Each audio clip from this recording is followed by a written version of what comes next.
11시 김광일 쇼 이어서 톱뉴스 보여드리겠습니다. 문재인 정권은 북한 인권 교류에 3년째 불참하고 있습니다. 아주 잘하는 짓이다. 아주 그냥 그래 자랑스럽게다 포기도 평양에서 이쁘다 하겠네. 지금 우리 유엔에서는 북한에 관련된 인권 결의안을 17년째 채택하고 있습니다. 해마다. 두 번째 줄 오세훈 분노의 눈물 이랬네요. 종로 3가에 있는 세운상가에 가서 그 주변을 둘러보고 오세훈 시장이 그래 분노의 눈물을 흘렸다는 겁니다. 원래 10년 전에 오세훈 시장이 세운상가 일대를 개발하려고 했던 그 계획대로라면 지금 상전이 벽해될 만큼의 어마어마한 스카이라인이 형성되어 있을 텐데 박원순 시장이 들어와서 오세훈 전 시장의 세운상가 일대의 개발 계획을 전면적으로 백지화시키는 바람에 지금 그 일대가 퇴락한 상태로 있는 것을 보고 오세훈 시장이 분노의 눈물을 흘렸다. 이런 겁니다. 세 번째 줄 보겠습니다. 윤석열 국민의힘 대통령 후보 전 검찰총장 고발 사주 이 수사를 총괄 지휘하고 있는 공수처의 여운국 판사 출신입니다. 이 사람이 주식으로 엄청난 시세 차익을 거뒀다. 지금 그런 내용입니다. 하나씩 말씀을 드리겠습니다.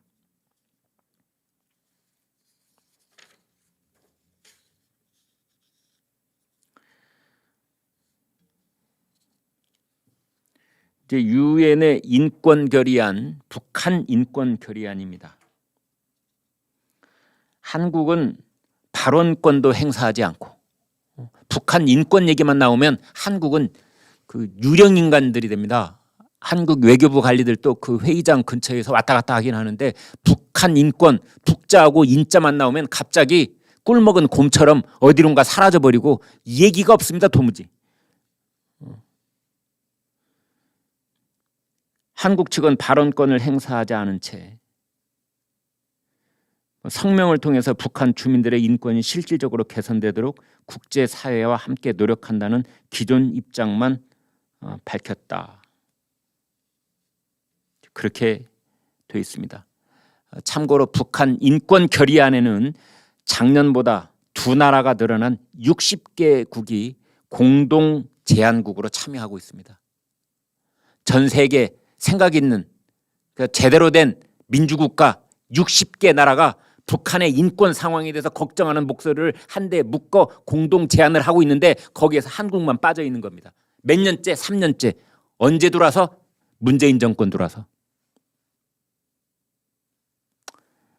그렇다고 해서 평양의 김정은이 문재인 정권 사람들을 이쁘다 하는 것도 아닌 것 같은데 그렇습니다. 이 결의안 내용 한 구절만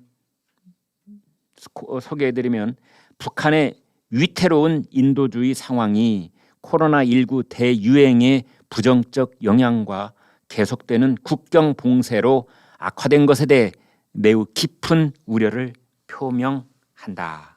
이렇게 되어 있습니다. 지금 인권이 거의 전 세계에서 맨 꼴찌인 나라가 북한이죠. 인권 문제로 탄압받는 북한 주민들은 문재인 정권이 정말 절망적으로 원망스러울지 모르겠습니다.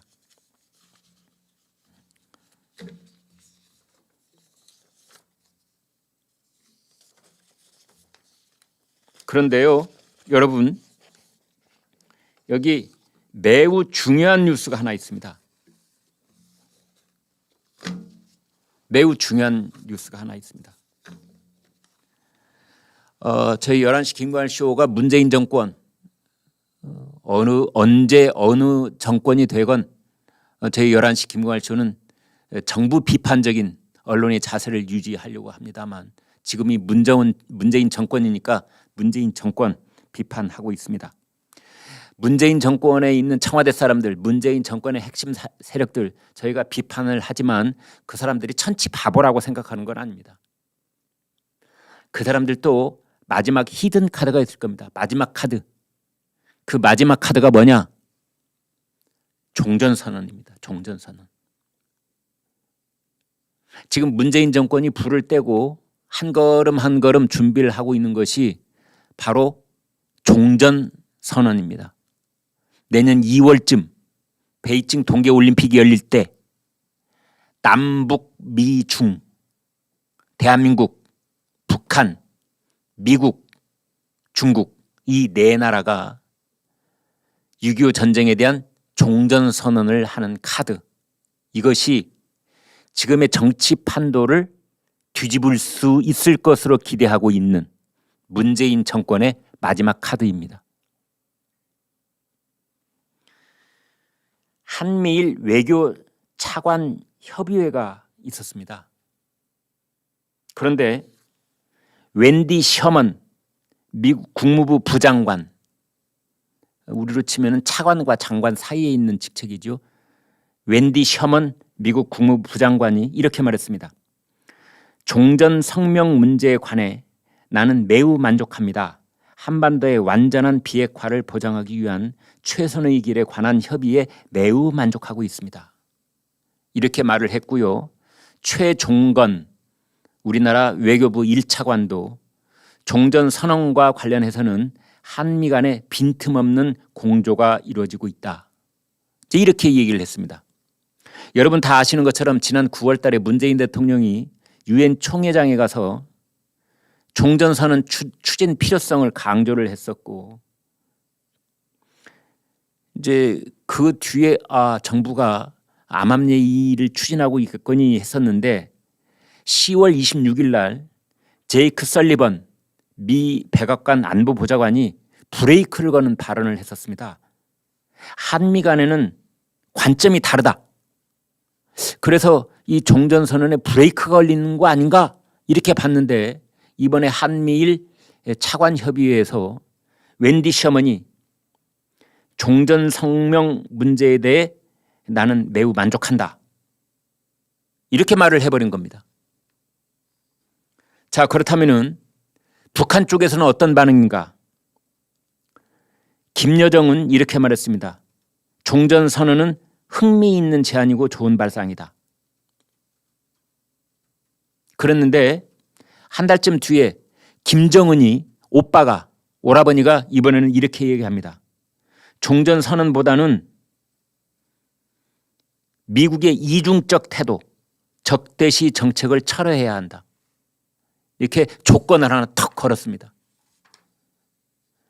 김정은이 내건 조건은 뭐냐? 한미 연합 군사훈련을 당장 중단하라. 그다음에 대북 제재를 해소하라. 이겁니다. 이 두 가지를 선결 조건을 이걸 해소를 하면 그러면 종전선언 생각해 보겠다. 그런데 이제 문제는 있습니다. 왜냐하면 조 바이든 미국 대통령은 여기에 대해서 아무런 관심이 없습니다. 심지어 조 바이든 미국 대통령은 한반도 종전선언 그걸 떠나서 내년 2월 달에 베이징 동계올림픽 보이콧을 선언할 가능성이 있습니다. 외교적 보이콧입니다. 외교적 보이콧을 선언하면은 미국 스키 선수들, 미국 스케이트 선수들, 미국의 동계올림픽 선수들이 유나이티드 스테이츠 오브 아메리카 이 미국이라는 이름으로 참가하는 것이 아니라 그냥 개인 자격으로 가는 것, 그것을 말하는 겁니다. 그럴 경우에 바이든 미국 대통령은 베이징에 안 간다, 이런 뜻이 되는 겁니다.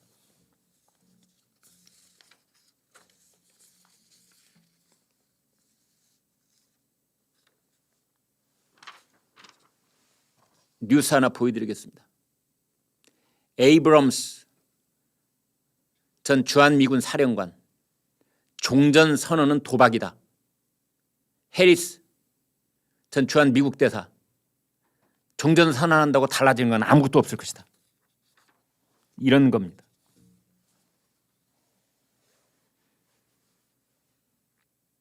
이제 한국 사정을 잘 알고 있는 미국의 군사 전문가, 외국 전문가들이 저렇게 걱정을 하는 이유는 다 있습니다.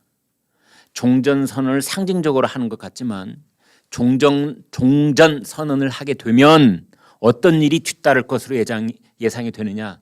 먼저 유엔군 사령부 해체하라. 특히 한국의 좌파들을 중심으로 그런 얘기가 막 나올 겁니다. 유엔군 사령부 해체. 그 다음엔 뭐가 나올까요? 그렇습니다. 미군 철수. 종전선언, 유엔군 사령부 해체, 미군 철수. 그런 상황 속에서 평화협정은 얘기도 나오지 않는, 그리고 북한 핵무기 폐기는 입도 뻥끗하지 않는, 그러니까 북한의 핵무기 60기, 100기는 그대로 존치되어 있는 상태에서 종전선언만 하면은 남쪽의 유엔군 사령부는 해체가 되고 미군 철수라는 목소리는 좌파들을 중심으로 해서 또 이렇게 일어날 가능성이 높고, 그래서 에이브럼스 전 주한미군 사령관이 종전선언은 매우 위험한 도박이다 이렇게 말한 것입니다.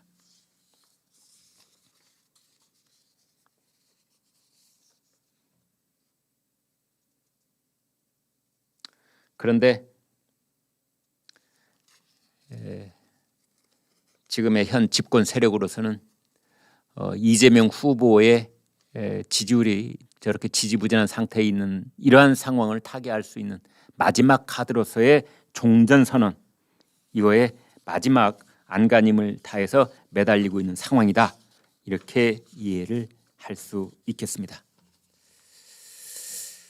네, 여러분 그동안 이제 가장 핵심적인 것이 주십시오. 준비되어 있으면 이제 핵심적인 것이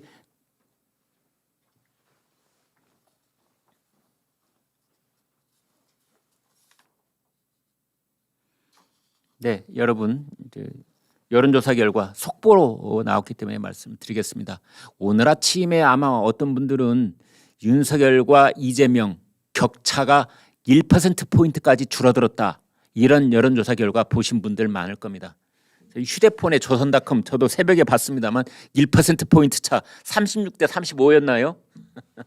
그렇게 돼 있는데 한국에서는 제일 많이 알려진 한국갤럽이 오늘 발표한 차기 대선 후보 지지율 조사에서 윤석열 후보가 이재명 후보를 11%포인트 차이로 앞서 있다. 이것을 말씀드리겠습니다. 가상 대결을 봤더니 윤석열 42%, 이재명 31%, 안철수 7%, 심상정 5% 이렇게 되어 있습니다. 그것을 조금 더 들여다봤더니 윤석열 후보는 한 달 만에 31에서 42%로 수직 상승, 11%포인트 수직 상승. 이재명 후보는 34에서 31로 3%포인트 하락을 했습니다. 반면에 이제 문재인 대통령의 직무수행 평가를 물어봤는데요. 잘하고 있다가 34, 잘못하고 있다가 59%로 나타났습니다. 일주일 전 조사에서 잘하고 있다가 37%였는데 3%포인트로 하락을 해서 지난 6월 이후 최저치를 기록했습니다. 여러분 제가 기회 있을 때마다 말씀드리는데 정권 교체의 확률이 높아지는 것은 그 중요한 지표 중에 하나가 현 집권 대통령, 현재 대통령의 지지율을 보는 겁니다.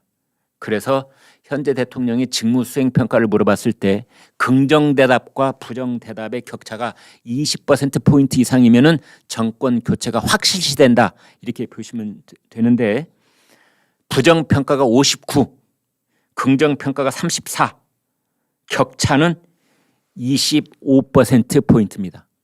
격차는 25%포인트입니다. 네, 오늘 11시 김광일 쇼 역시 핵심 기사는 43억 폭탄이 터졌다. 이재명 성남시장 그 재선 선거 자금으로 43억의 상당 부분이 쓰인 것 아니냐라는 조선일보 단독 기사였습니다. 네, 여러분 오늘 방송 어떻게 보셨습니까? 구독, 좋아요, 공유 눌러주셔서 여러분의 마음을 보여주십시오. 여러분의 마음을 보는 순간 저희는 엄청난 힘을 얻습니다. 고맙습니다.